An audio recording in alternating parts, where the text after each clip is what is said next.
नमस्कार, मैं आचार्य धनंजय आप सभी दर्शकों का स्वागत करता हूं हमारे विशेष ज्योतिषी कार्यक्रम एस्ट्रो चक्र में। आज हम लोग चर्चा करने वाले हैं गणपति के पूजन की। इसका अर्थ हो गया गणेश चतुर्थी की। इस कार्यक्रम में आप सभी दर्शकों को मैं विस्तार पूर्वक बताऊंगा कि गणेश चतुर्थी कब है। सदैव भ्रम बन जाता है और कई दर्शक मुझसे प्रश्न करते हैं कि आचार्य जी इस बार गणेश चतुर्थी आप बता दीजिए कब मनाया जाएगा, 18 तारीख को, 19 तारीख को।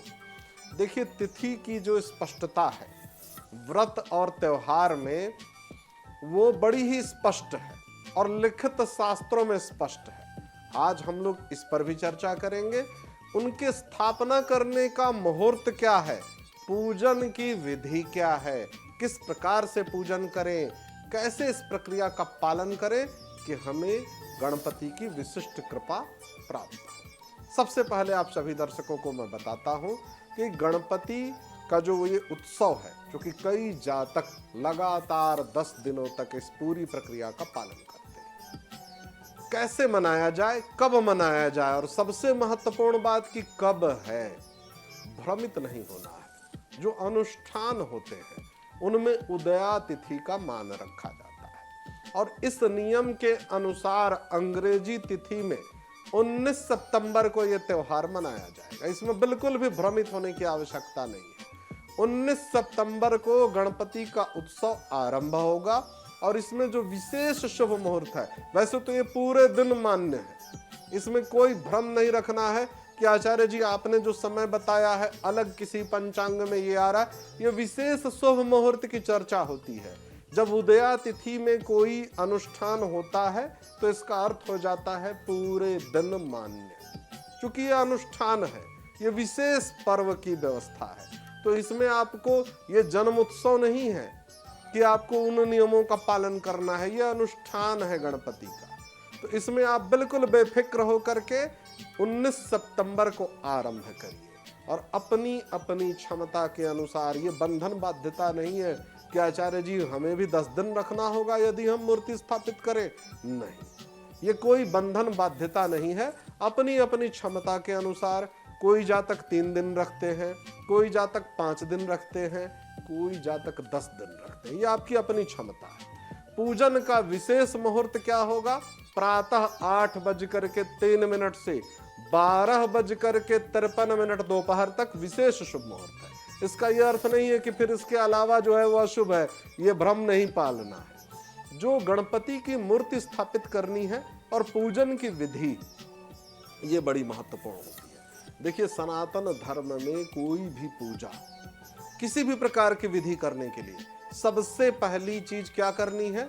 घर की साफ सफाई, स्वयं की मुख शुद्धि। प्रातः काल उठिए, स्नान ध्यान करके स्वच्छ वस्त्र धारण करिए। घर की साफ सफाई का विशेष रूप से ध्यान रखिए।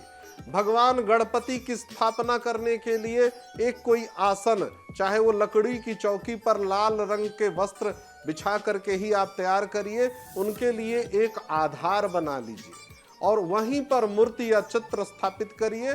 सर्वप्रथम जो मैं सदैव कहता हूं, मिट्टी का कलश स्थापित करना है और सबसे पहले कलश का पूजन करना है। कलश के पूजन की भी प्रक्रिया सरल सी है। उसमें जल रखिए, गणपति की उपासना करनी है।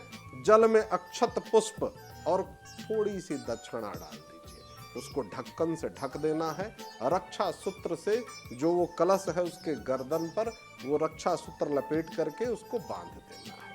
उसके ऊपर भी उसमें जौ और कलश की पूजन की पूरी प्रक्रिया का पालन करके फिर हमें गणपति की श्रृंगार पर जाना है। उनको वस्त्र जो प्रस्तुत करेंगे, प्रयास करिए हरे रंग का वस्त्र हो जाए। जो हम फल फूल, जो फल का भोग लगाएंगे, उनमें जब हम मिष्ठान का भोग लगाएंगे तो विशेष रूप से उनको प्रिय है मोदक, मोतीचूर के लड्डू का भोग लगाइए। जब हम श्रृंगार पर आते हैं तो गणपति को दुर्वा की माला बड़ी ही प्रिय है, हरे रंग का वस्त्र उनको बहुत ही प्रिय है। और जब हम पूजन की बात करते हैं तो गणपति स्तोत्र का पाठ करिए। कई जातक संस्कृत भाषा का प्रयोग जटिलता वाली नहीं कर पाते हैं तो वो चालीसा का पाठ कर सकते हैं। एक बड़ा सरल सा मंत्र है जो मैं बता देता हूँ, इसका आप जाप कर सकते हैं। ओम गण गणपतये नमः, ओम गं गणपतये नमः। इस मंत्र का जप करने से आपकी सारी मनोकामनाएं पूरी होंगी। गणेश जी को तो कहा ही जाता है कि समस्त विघ्न बाधाओं को हर लेते हैं, आपकी सारी मनोकामनाओं को पूरा करते हैं। पूजन के बाद आपको आरती करनी है और प्रसाद का वितरण करना है। आरती में एक बात का विशेष ध्यान रखिए कि दाहिने से बाएं की तरफ आरती करनी है और पूरे घर में आरती का दर्शन कराइए।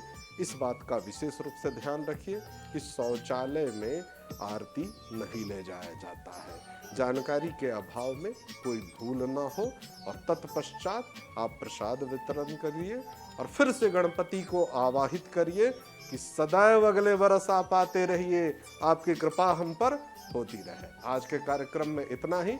बहुत बहुत धन्यवाद आप सभी दर्शकों का। नमस्कार।